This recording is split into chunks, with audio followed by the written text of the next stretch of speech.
Hi, I'm annemuigai. I'm a professor of genetics at Jomo Kenyatta University of Agriculture and Technology, which is based here in Kenya, Nairobi. My area of interest has actually been to study population genetics of livestock, of domestic livestock. When you look in Africa, although there were very, very many wild animals, there were also animals which were not originally from here, and they came in as domesticates. These are animals like cows, like sheep, like goats. So because they're not native to Africa, they must have come here somehow, and they must have been brought here by somebody. And that's when my area of interest comes in. It means that man at one point developed interest in these animals for whatever reason, and he brought them to the African continent. So when you look at the history of domesticates like sheep and goats, they were originally wild animals in the Zagros mountain, which is in Turkey. And between 10,000 and 11,000 years ago, man decided to domesticate them from their wild ancestors. The wild ancestor of the sheep is the muflon. What made him choose some animals to domesticate and other animals not to domesticate, it's a mystery. For instance, why didn't he domesticate antelopes or gazelles, which I'm sure must have been there? But he chose certain animals and he domesticated them.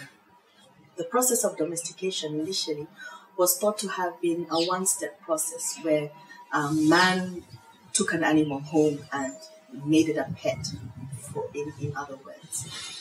But recent evidence points to the fact that it must have been a gradual process. So initially, he maybe enclosed them in an area with minimum interference, and then eventually started maybe giving them more food, and then finally he took the animal home. So the animal was no longer in its wild environment, but was actually living with man. Now, of course, both the man and the animal benefited from this. Man, for whatever reason, changed his lifestyle from hunting. Maybe it was difficult to hunt every day. Maybe the animals were further away from home, so it took a longer time for him to hunt. So it was an advantage to have an animal that he could feed that was at home.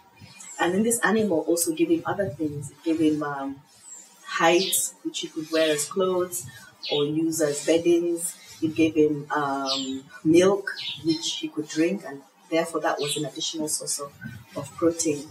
And the animal also benefited because the animal had security, so it was protected from wild animals.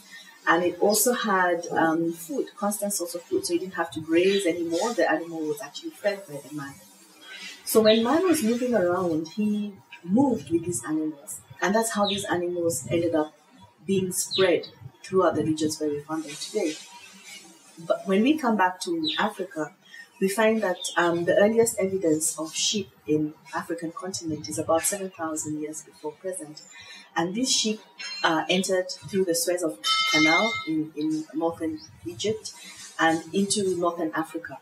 And then by walking, spread through a number of years, about 1,000 years, all the way down to Western Africa.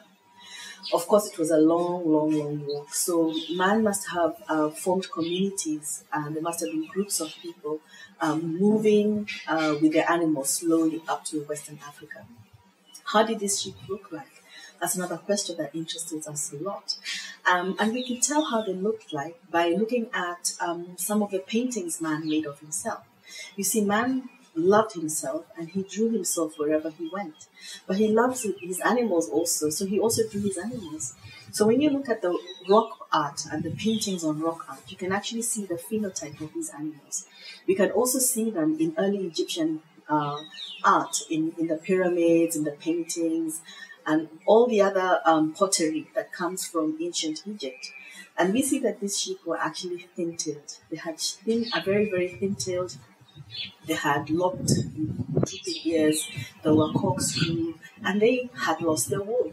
They had hair. This is obviously very, very interesting because it must have been very, very hot here in Africa, and therefore the animal probably didn't need wool. So man valued this animal and stayed with it. But then when you look at the history of Africa, we realize that there was another second entry point of sheep into Africa. And this happened about 4,000 years before present.